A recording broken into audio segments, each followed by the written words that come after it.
भरतपुर नाम के एक गांव में एक किसान रहता था जिसका नाम रघु था। रघु अपनी सूखी जमीन को देखकर निराश था। बारिश नहीं हो रही थी और फसलें उगने से पहले ही मर जाती थीं। उसकी सारी मेहनत बेकार जा रही थी। हे भगवान, मैं और कितनी बार हार मानूं? क्या मेरी जमीन फिर से हरी भरी नहीं होगी? मेरी फसल अब पहले के जैसी हरी भरी क्यों नहीं होती है? न जाने किसकी नजर लग गई है मेरे खेतों को। नजर तो मेरी किस्मत को लग गई है जो शादी करके तुम्हारे घर आई हूँ। सोचा था अच्छी फसल होगी तो नई साड़ी खरीदूंगी और चांदी की पायल भी खरीदूंगी, लेकिन तुम्हारे खेत को देखकर तो ऐसा लगता है कि दिन के 2 बार का खाना मिल जाए वह भी काफी है। अरे भाग्यवान, क्यों जी छोटा कर रही हो?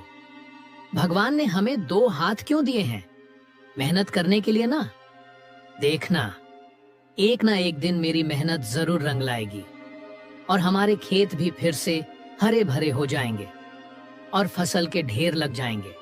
देखते रहो ऐसे सपने, हकीकत में तो अनाज के ढेर नहीं लगेंगे। शायद सपनों में ही राजा बन जाओ। हाय रे फूटी किस्मत। रात का समय हो गया था और रघु खेत में उदास होकर बैठा था। तभी एक बूढ़ा साधु उसके पास आता है। साधु को प्यास लगी होती है। वह रघु के पास आता है और पीने के लिए पानी मांगता है। बेटे, क्या पीने के लिए थोड़ा पानी मिल सकता है? बड़ी प्यास लगी है। आइए महाराज, कुएं में पानी तो बहुत है, लेकिन शायद अनाज मिल भी पाएगा या नहीं। लीजिए, पानी पीजिए। बहुत ज्यादा प्यास लगने की वजह से साधु पानी पी लेते हैं। थोड़ी देर बाद साधु रघु से पूछते हैं, बेटा, क्यों इतनी उदासी? क्या तुम अपनी जमीन को सोने जैसा फलता फूलता देखना चाहते हो? तो लो ये नक्शा। रघु के मन में डर और उत्सुकता का मिश्रण था, लेकिन उसने फैसला किया कि वह इस चुनौती को स्वीकार करेगा। रघु ने अपनी यात्रा शुरू की। जंगल में खतरों का सामना करते हुए उसकी हिम्मत बार बार टूटने को हुई, लेकिन वह हर मुश्किल से लड़ा। रघु एक नदी पार करने की कोशिश करता है। तभी एक भालू उसके सामने आ जाता है। तुम कौन हो और यहाँ क्यों आए हो? मैं अपनी जमीन को बचाने के लिए स्वर्ण बीज की खोज में हूँ। मुझे रोकना मत। रघु का साहस देखकर भालू ने उसे जाने दिया। यह उसका पहला इम्तिहान था। रघु एक चमकती हुई गुफा में प्रवेश करता है। वहाँ एक सुनहरा पेड़ होता है जिसके नीचे एक छोटा सा बीज रखा होता है।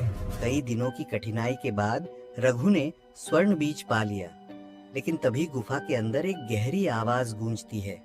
अगर यह बीज चाहिए तो वादा करो कि इसे केवल अपनी मेहनत और दूसरों की भलाई के लिए इस्तेमाल करोगे।